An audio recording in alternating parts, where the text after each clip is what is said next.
ময়মনসিংহের কেওটখালী মরাখলা ৩ রাস্তার মোড় মরণ ফাঁদে পরিণত। ব্যস্ততম সড়ক, প্রতিদিন ঘটছে দুর্ঘটনা। ময়মনসিংহ থেকে মোহাম্মদ আসাদুজ্জামান আসাদের পাঠানো তথ্যচিত্রে বিস্তারিত। ময়মনসিংহ শহরের অন্যতম ব্যস্ত সড়ক কেওটখালী মরাখলা ৩ রাস্তা মোড়। কেওটখালী মরাখলা রেল ব্রিজের নিচের অংশটি এখন স্থানীয়দের কাছে মরণ ফাঁদ নামে পরিচিত হয়ে উঠেছে। প্রতিদিনই ছোট বড় দুর্ঘটনা ঘটছে এই স্থানে। যানজট, রাস্তার ভাঙাচোরা, পানি নিষ্কাশনের অভাব এবং সঠিক ট্রাফিক ব্যবস্থাপনা না থাকায় এই এলাকা এখন জনভোগান্তির প্রধান কেন্দ্রবিন্দু। এখানে আমাদের ২০ নং ওয়ার্ড, এই রাস্তাটা খুবই আজকে থেকে না ২ বছর ধরে এরকম অবস্থা। এই ভাঙাচোরা আমাদের গাড়ি থাকলে আমার নিজের গাড়ি ভেঙে গেছে। এভাবে রাস্তা কতদিন ধরে আমরা বুক এভাবে যে আমরা গাড়ি সারাদিন ইনকাম করা পারি না, গাড়ি নষ্ট হয়ে গেছে, তাতে সারাদিন আমার বয়ে থাকতে হবে।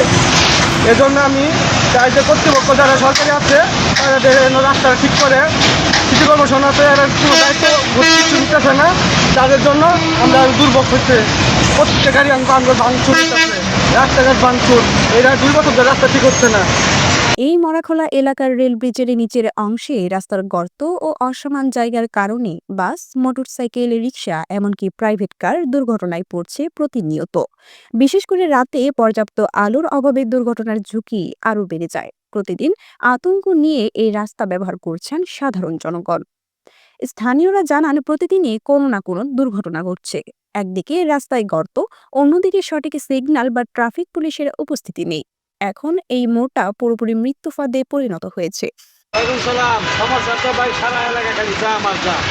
বিশেষ করে ময়মনসিংহের এই রাস্তাটা অবস্থা ভাই খুব খারাপ। জিন্দিগি বার করে দিলাম, কিন্তু মানে রাস্তা ভালো হয়ে গেছে। আর এই গোড়া এই যে শুধু রাস্তায় চলে যেতাম, এই রাস্তাটা কবে ভালো হয়ে জানি না, আল্লাহ পাক জানে।